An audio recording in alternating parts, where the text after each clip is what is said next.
Shivanshu recording studio Banawar Bishunganj.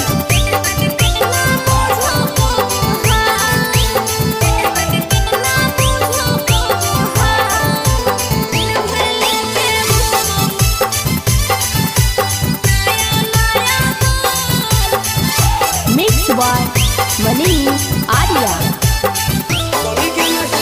चल के नहीं शादी कके तू ससुराल गे, कैसे के प्यार करो बोलना भतार गे, बोलना। चल के नहीं शादी कके तू ससुराल गे, कैसे के प्यार करो बोलना भतार गे। केतना तोरा राखो हो खाया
स्टूडियो बानावर विशुनगंज।